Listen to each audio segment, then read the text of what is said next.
Hello, everyone, and welcome back to Stunt Fight TV Live. This is episode 6, where we will show you a little clip with Kenny and Jason. And for those of you who don't know me, my name is Philippe, and I've been working in the film industry for over 25 years as a stunt actor and also now assistant stunt coordinator. Now, the idea of these clips that I'm making is just to give you a better idea what it takes to put a fight scene together. I mainly work with actors, but for this clip, I shot it with two stunt performers. So Jason and Kenny are two stunt performers, and you'll see that the dynamics when working with a stunt performer or sometimes an actor is very different. Now, I've taught at the New York Film Academy for quite a few years, worked with many actors, up and coming actors, and yeah, it is sometimes really hard for them to really immerse themselves into a fight scene. And understandably, if it's something new to you, there's so many things that you got to think about in order to make a fight scene look real and also feel safe. So there are a lot of things to think about, and sometimes understand that sometimes the most important thing, which is the energy and the performance, takes second place. Whereas when you work with stunt performers, they really know how to perform, they really know how to put the energy into a fight scene. And that's sometimes something that's really hard to teach actors, is how to put performance and energy into a fight scene. And when you think of it, when actors learn a script, they learn a script and they put the intonation in, they put the rhythm into the script, the timing, they put the energy into it. But when it comes to a fight scene, they seem to forget that doing a fight scene requires the same ingredients, requires the same elements. So, and again, understandably, if you're not really, this is the first time that you're working these things out, I understand that it can take second place. But without further ado, let's have a look at the fight scene with Jason and Kenny, and then we'll break it down a little bit further and see some of the things that worked, some things that didn't work, and how we can improve on either the shooting and also some of the choreography and performance, But overall, the guys did a fantastic job, and I also had two cameramen help me out. I had Carl Watson on camera, and I had Grant Bell on Steadicam. So we did kind of alter the choreography to suit some of the shots that we wanted, and you will see the result, which is absolutely fantastic. So before I play it, the intro of the clip that I put together is a little bit too long. I kind of wanted to create a little bit of an atmosphere, maybe put a little story together within the fight scene, but in this case, it didn't really work well. So I'll just keep the long intro, which is like about 35-40 seconds, and we'll get straight to the fight scene. So hope you enjoy, and I'll press play and have a look at it.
Excellent. So this is a short one.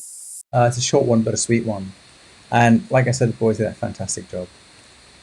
So let's break it down a little bit further. So let's come in, and a lot of things happen in hindsight. Even though we rehearsed the there are always things that you didn't think about on the day of the shooting. So as you can see here, there's quite a bit of distance between Jason and Kenny in the background. So Kenny is in the black outfit. It's quite a bit of distance. So Kenny has noticed Jason there. So here we go. So in this little clip here, I wanted to show that Kenny could get and cover that distance really, really fast. But what I should have done, and I'll just go back a little bit. So here I've got Jason in shot, and he notices Kenny and he leaves, and as he leaves, Kenny is right there. But what would have worked better in this case is if I would have started Jason off frame, a clean frame, and I would have him run really fast into the frame and then have Kenny grab him. So that would have been the effect would have been a lot better. As you can see, he runs and there he is. So there's not a lot of, from Jason's part, there's not a lot of speed. And he can't get that speed because he's just taking off from where he is. So I should have had him take off frame, off camera, run in, have a bit of momentum. When he had that momentum, comes into frame, and then Kenny grabs him. And then the effect would have been a lot better than what I first anticipated. So I'll just show you again.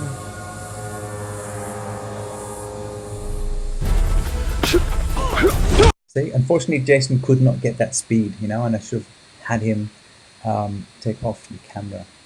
So let's just carry on. So let's go back a bit. So Jason punches him, and so what I've done is that I've done what I've tried to do in this clip is to shoot the reaction separate. So it's one thing shooting action, but it's another thing shooting reaction. And a lot of people, when they shoot action sequences, kind of forget that the two sometimes work best when you do it separately. So you can shoot the action with in one set, and in the other set you shoot the reaction. So if I go back again a little bit, let's show you frame by frame. So Kenny punches Jason, Jason falls, then cut to Jason falling into frame. See, sometimes doing these shots you can create more of an impact, which is obviously sometimes better for viewer entertainment. And also it kind of creates, so if all that was done in one shot, you wouldn't get the same impact. Like you wouldn't be able to see the pain as much as if you do it in separate shots. So I had to shoot action separate and reaction separate as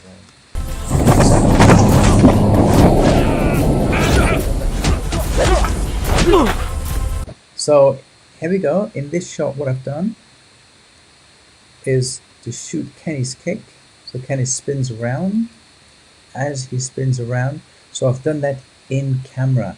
And a lot of people forget that some of these shots work really well when you can shoot shots in camera. So Kenny is actually facing the camera. So we're doing a PV shot of Jason, and the kick is coming into camera, as you can see, and the foot comes right into the center of the lens, and then we'll cut to just a shot of the target, which in this case will be Jason's tummy, and the foot coming in, hitting Jason. So when you marinate the two, it kind of works really, really nicely together. So if you just go back a few frames and play it from the top, top camera, and then it up, and that kind of works really, really well. And you can do the same thing for punching. You can do the same thing for a lot of things. And the beauty with this style of shooting is that you can actually have more control over the timing of the shots, the speed of the shots. You can cut it in many, many different ways. You can get that kind of a creative input into a fight scene. Whereas if you shoot everything in a master shot, then you kind of lose a lot of that creative input into a fight scene, and you're very limited as to what you can do in changing the speed, rhythm, and timing of a fight on its own.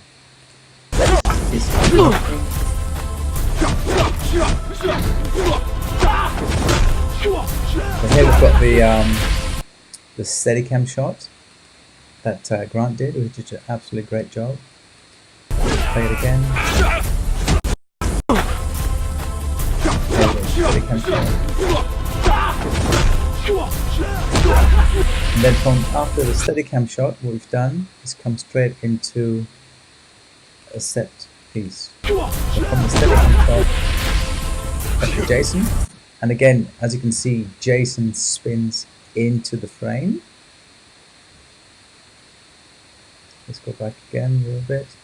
So he's done the kick, and let's go back a little bit more. So that's from the Steadicam shot.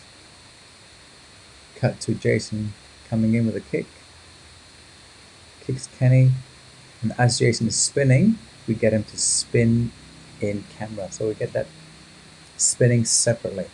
So same thing like with the kicking into the camera, punching into the camera, you can spin into the camera, and you can do those kind of reaction or after reaction shots separately, and they kind of work really nicely. And here again, to the start the kick frame, and then we get Kenny reacting into frame. So then he comes into frame, and here he goes, the Kenny takes off.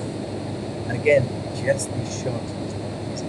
It's really not thing to do, because when Kenny takes off, he kind of has to stay in line with the lens, so you can actually see his face taking off.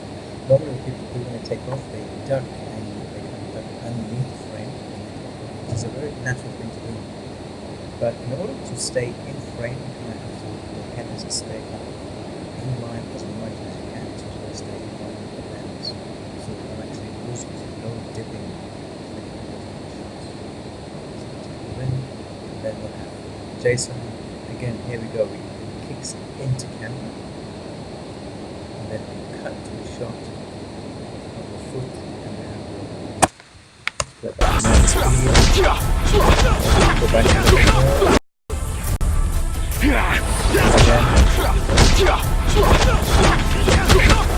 so all these little shots are separate.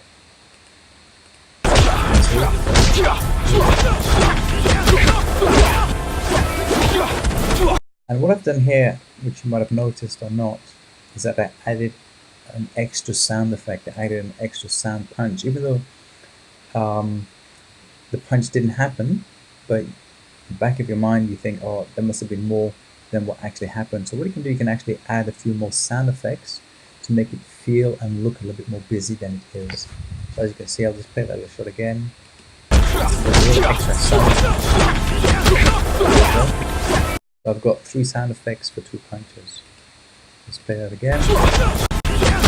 There you go. So 3 sound effects for 2 punches, and that kind of gives you the impression that more is happening than there is. As a matter of fact, in Police Story, in one version of Police Story 1 of Jackie Chan, every hit that was done had 2 sound effects. And again, it kind of gives you the impression that more is happening than really is, which is a great technique to do from an editing perspective.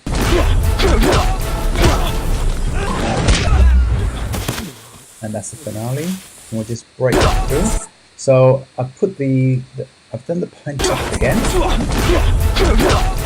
So punching the stomach separate. Come back a little bit more. Punching separate. Then I cut back a little bit for the kick. As you can see, the kick comes in into the close shot, and then we cut to a bit of a mid shot. The kick comes in there. Boom. Kenny reacts. Great reaction. Then we have Jason starting to jump. And again, here what I've done, I've had Jason do the jump in camera, so separate. As he swings. And then here we have the kick. And again, here we have, it's actually again a hand that we put in the shoe. We kick Kenny, and then we cut to a wide shot. Now, the reason that for those kind of shots, I like to do an inside shot here is because if I had if we do it all in one shot, then by the time Jason spins around, yeah, Kenny is just standing there with dead time. So he's just standing there not doing anything. So in order to minimize what we call dead time, we cut to a shot where Jason will come into camera. So now we don't see Kenny, and obviously we know Kenny's waiting, but at least we don't see him waiting. And sometimes these kind of shots are a little bit more effective than trying to do everything into a wide shot where people are just standing there in dead time, what we call the egg on their face. As he kicks, beautiful kick from Jason. The foot comes in, which is obviously a hand. Kenny reacts nicely on this one. Then we cut to a wider shot where Kenny does a spin, which he executes absolutely nicely. And then we cut to another shot, a closer shot of the spin. And then we cut to a third shot of the spin again with the landing. So when someone does a spin, because when you look at it, when you analyze it, Kenny only does one spin, does one rotation, or maybe a rotation and a half. But when you cut it in 3 segments, it looked like he's done about 2, sometimes even 3 spins. So it looks a lot more than what it is. So let's go again. So it's always a great idea to cut those spins or to film spins in 3 different angles. So let's go through it again slowly. So you can see there's a wide angle of a spin, cut to a close one, and cut to a third one. Excellent. So always think now, and when you shoot stuff, always think in 3s. Well, I do.